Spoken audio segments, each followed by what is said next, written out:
చెప్పు నాన్న, ఎలా ఉంది భాగ్యనగరం?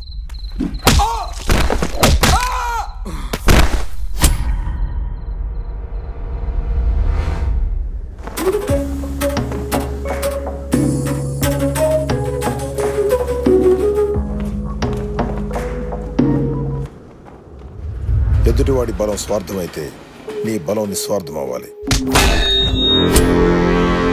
బలవంతంగా మా ఇల్లని ఖాళీ చేస్తున్నారు సార్. దీని వెనక ఎవరున్నారో తెలుసా? మైసా. ఇది వీళ్ళ స్థలం. నువ్వు ఈ సమాజంలో రాముళ్ళ బతకాలనుకుంటావు, కానీ నీ చుట్టూ ఒకరు కాదు, లక్ష మంది రావణాసులు ఉన్నారు.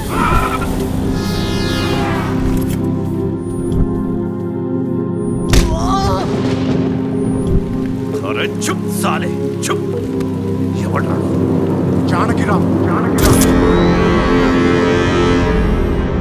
నాన్న చెప్పింది చెయ్యి, లేదంటే ఎగరాదు, ఆడి మసైపోతాడు.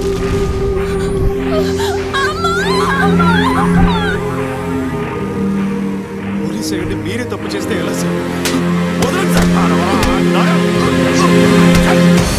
మెల్లగా సత్తి సార్ గవర్నమెంట్ వాడే, మన మర్యాద చూపిద్దాం.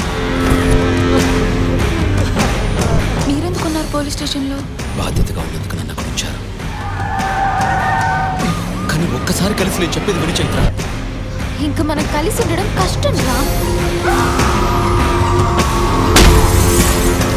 అన్నట్టు నా చుట్టూ లక్షల మంది రావణాసురులు ఉండొచ్చు, కానీ నేను మాత్రం న్యాయం ధర్మం కోసం జానకిలాగా అగ్ని ప్రవేశాలు చేస్తూనే ఉంటాను.